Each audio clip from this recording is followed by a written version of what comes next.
ยิ้มแล้วสิหายบ่อุ้ยไปดิอยากกินเพิ่มมาแล้วหวานโอ้อันนี้ยิ้มบ้านแบบนี้บ่ตามมากก็ได้คนยิ้มก็ได้เป็นตะสั่งแต่เนาะ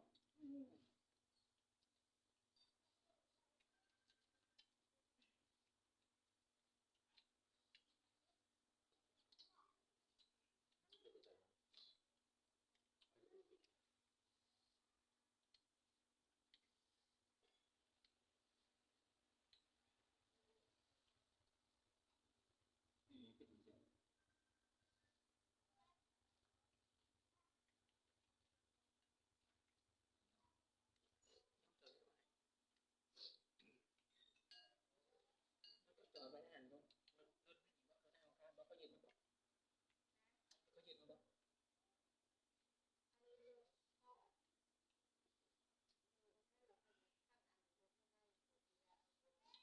เขามาจอดตามบ่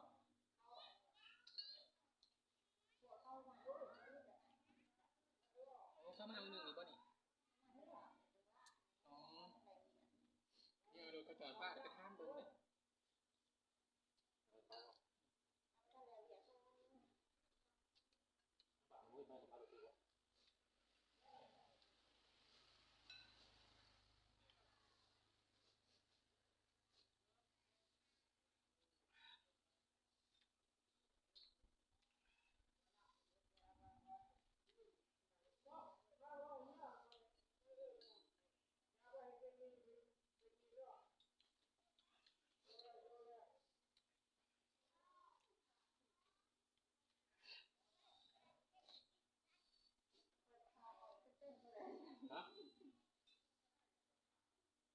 เฮ้ยเฮ้ย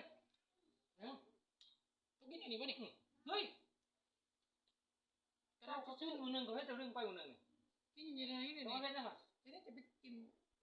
ใช่ไหมใครดิแม่นี่จับเดินไปจับไปตึกตึกเอาใส่ปากก็จะกินไปกินเรือเลยนี่ต้องคนตื่นเร็วช่างไปกินกระดาษจะจุกบ่เขากินประมาณเท่าเขากินกันเขาเห็นเขากินแบบนี้แหละโอ้ยเขาต้องกินเมื่อไหร่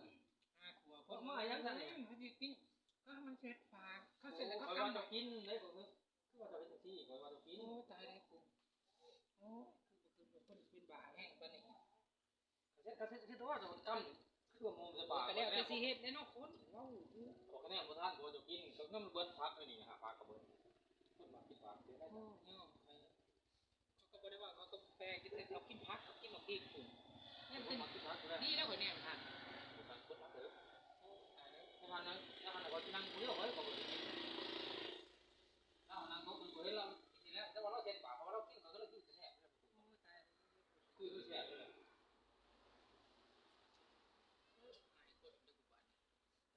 เศร้าเด้อเศร้าเด้อจะเฮ็ดจะเคลียร์ได้แบบนี้นะตรงนี้เพื่อนมัน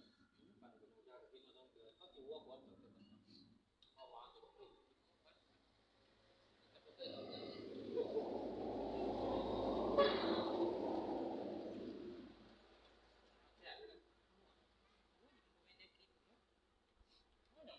ก็เป็นยังน้องมันเป็นน้ำกินมันก็ยังแดงมันคืออะไรอย่าง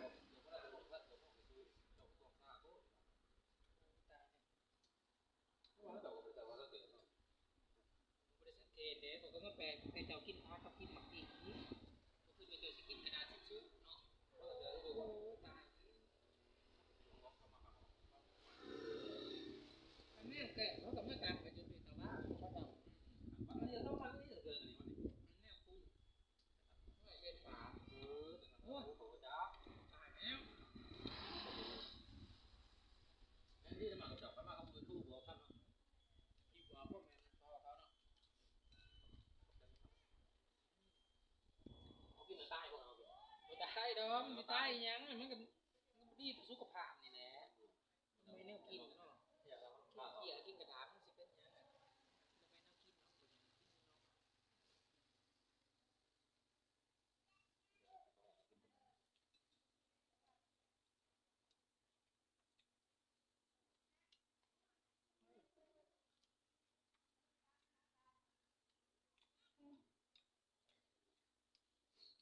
เกี่ยงเป็นมาเรียเลยเนาะไอ้ก็สิเบิดอีกมาเรียนจริงๆวันนี้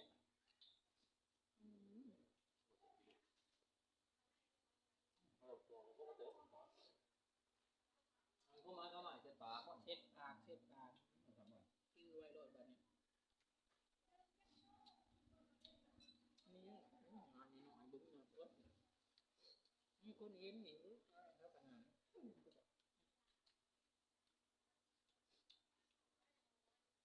ตอนนี้เนาะก็เต็มเบิด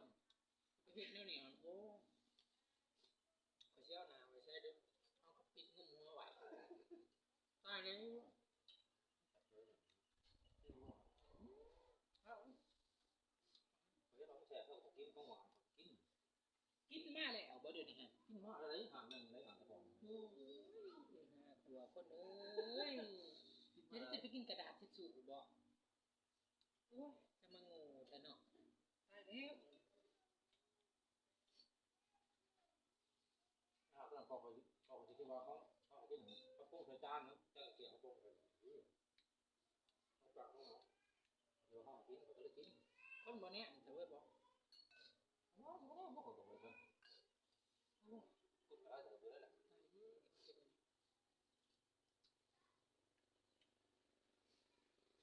แสดงว่ามีอีกหลายอย่างในที่ข่อยบ่จักเคยโอ้ยไปในเมืองก็สังเกตแหน่สังเกตเท่าแน่กินบ่ได้สังเกตเท่าแน่เด้อมีสิท่านกินได้กิน อันนี้เขามากินแล้วนี่ป่ะนี่เดี๋ยวกินได้ เฮ้ยก็กินได้ กินจะได้ป่ะนี่มันเย็นก็บ่เป็น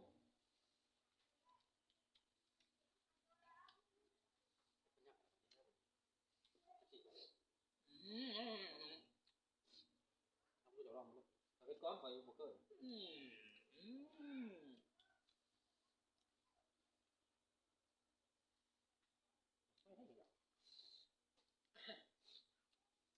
เดี๋ยว เยอะเลย เนี่ยได้เห็นนะ มาแต่กินก็ต้นรถผม อันนี้จ่อคนมันนี่นะมันไหล ตายแล้วมันแต่ของเขา นะ ต้นรถมั้ง ต้นเลยกับต้นขนาด ต้น ต้น เนาะ เลย ต้นเนาะ ต้นเลย ต้นดีกว่าที่ เพราะว่าจ่อคนมันหันดีกว่าใครก็จะให้น้ำเฮีย พี่จะได้ต้นนี่นักแหล่ตัวต้นรถมันได้ สบายเขาสบาย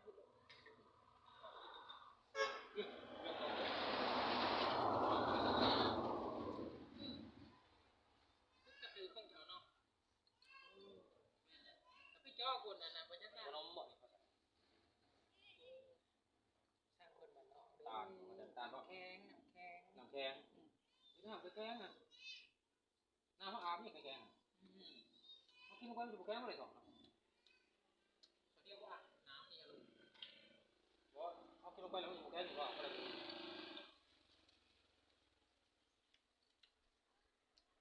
อยากกินอะไรมันไม่เปื่อยว่าเลยจะได้เอากินสองมันเป็นหมอนสองเขามาสั่ง จะมีเอาไปเรียนพอยนี่ก็คนในเมืองเนาะรู้จักเบิดวันนี้เจ้าคนมันนอกเนาะหาเงินหลายๆเดี๋ยวจะพาไปหลอกดินในเมืองเจ้าจะสิได้เฮียนของหมู่พวกอันนี้ เขาจะได้หนามันคือแข็งไหล น้ำก้อนน้ำก้อน เอามันก่อนมันจะได้ พ มั วน ก คือก่อง าน นน้ำก้อนพวกงานเอาเฮ็ดตาย บอกก็ได้ในแอร์ในแอร์ในหัวห้องแข็ง ยามหนาว แล้วก็ตื่นทุกคนกับเวียนอ่ะก่อนนี่คือนะหัวหนาวเหรอ เดี๋ยวได้เอาละ เสียไม่อย่างก็พ่อเขาหมดกิน นี่มันสิมีจะกิน จะต้องป่วย ตัวยซังมันก็เสร็จแต่ว่าแบบเวลาสิอันมันก็เปื่อนของเขากินได้เท่าเดียว ก็นี่แหละเขาคิดว่าเรากินตัว กินได้เท่าเดียวเท่านั้นขนาดเขาใช้จะสแต็กมันนั่นนี่บอกอุ้ยตายเอ้ แล้วก็เช็ดปากมัน ไปอิ่มแล้ว เช็ดมันเป็นอะไรวะ